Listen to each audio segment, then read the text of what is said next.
Hello, St. Joan of Arc families.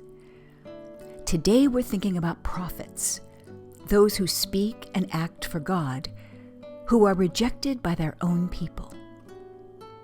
And so, prophets inspire today's question.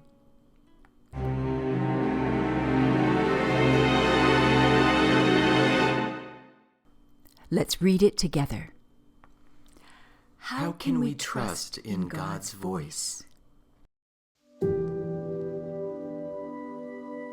Our gospel takes up right where we left off last week. Remember? Jesus had returned to his hometown of Nazareth and was preaching in the synagogue where he grew up. He read from Isaiah what was basically his job description. God has sent me to bring good news to the poor, to free the oppressed, and to heal the sick. Everyone thought that was just dandy until they realized they know him. Isn't he Joseph's son? Little Jesus. We knew him growing up. He's one of us. Jesus says, I know what you're thinking. Why don't you do one of those miracles here that you did out of town? But people never trust a prophet who comes from their hometown. As proof, he talks about the prophet Elisha. In Elisha's time, lots of people were sick right here in Israel, but the only one that Elisha cured was Naaman, from another land, Syria. Now, as everyone in the synagogue knew, Naaman wasn't just any guy from Syria. He was an enemy army commander, so Elisha cured not his own people, but a foreigner and an enemy. At this point, the mood has taken a complete turn, and the people try to throw Jesus off a cliff. Now might be a good time to notice that Jesus' job description doesn't mention making people feel comfortable or telling them what they want to hear. God's good news is good, yes, but it's also a challenge. Jesus' words remind his hometown, remind all of us, that the gifts of God aren't just for us, but for everyone.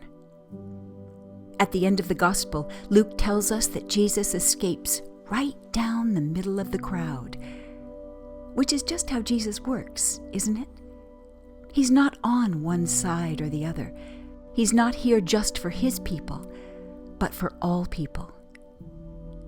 Katie Hines Shaw says, whenever the world draws a line, Jesus steps across to the other side. His love is just that big. Today we have a story for you about another young prophet, Saint Bernadette.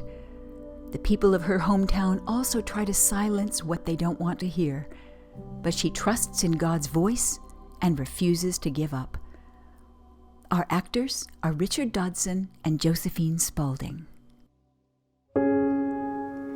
Good morning, my children. I am Bernadette Subiru. When I was a girl of 14, Our Lady appeared to me and my world split apart.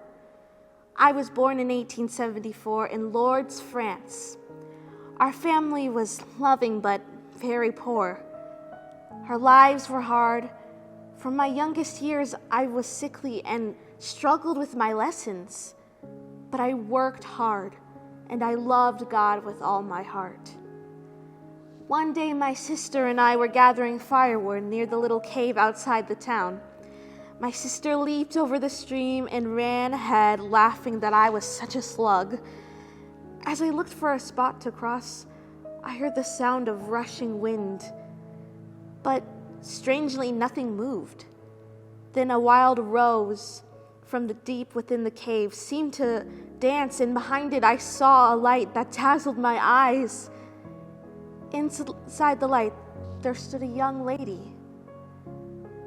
I knew the lady was sent to me from God. Bernadette, Who are you? you must drink of the water of this spring.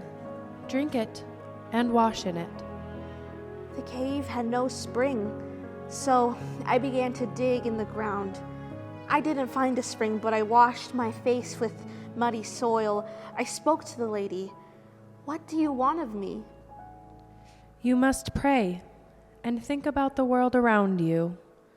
Follow the teachings of my Son. Come back to me every day for 14 days. What is your name?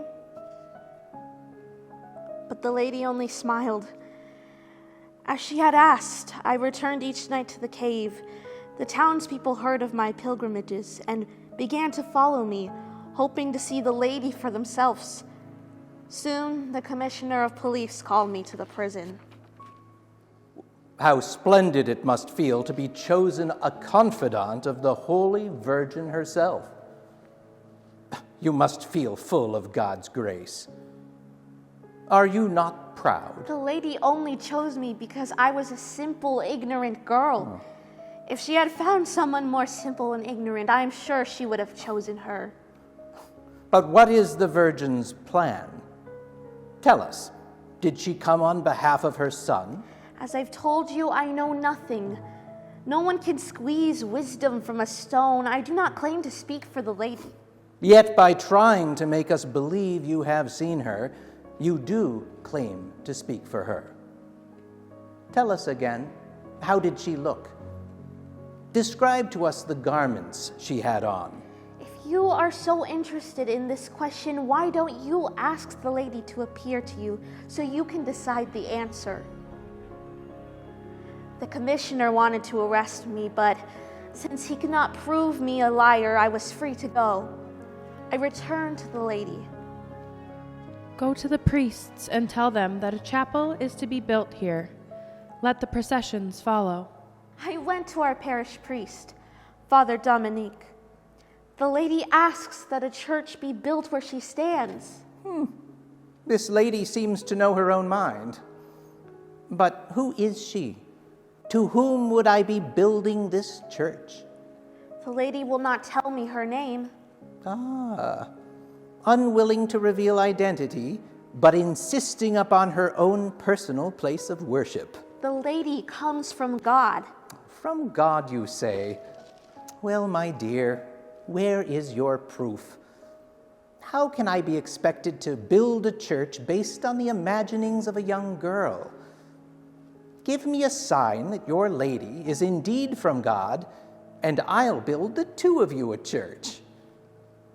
Now be off, my girl. I returned to the lady. The priest needs a sign before he will build your church. Drink of the water of this spring. Drink it and wash in it. I knelt down and once again began to dig. This time, instead of muddy soil, cool, clear water bubbled up from the ground. I drank. When I lifted my eyes again to the lady, she spoke. I am the Immaculate Conception. I had seen Our Lady 18 times. This would be my last vision of her. Soon, townspeople began to drink of the spring and wash in its waters. Many sick and dying people walked away cured. Fame of the water spread.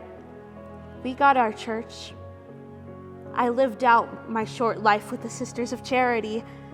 I hated all the attention the shrine brought me.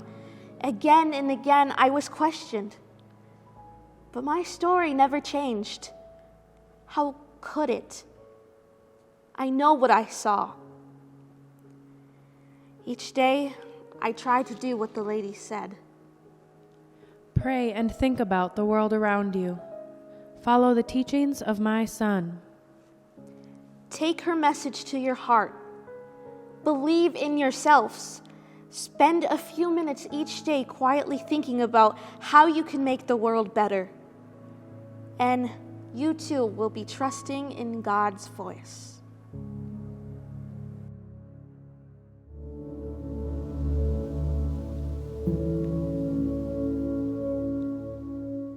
People in her village thought Saint Bernadette was unimportant because she was young or a girl or uneducated. They might have said, "Oh, little Bernadette, isn't she the daughter of poor parents? We knew her growing up." But just like Jesus, she didn't let their doubt or fear stop her. Somehow she found the courage to stand up to the police and the church and everyone else who doubted her. She trusted in God's voice and followed.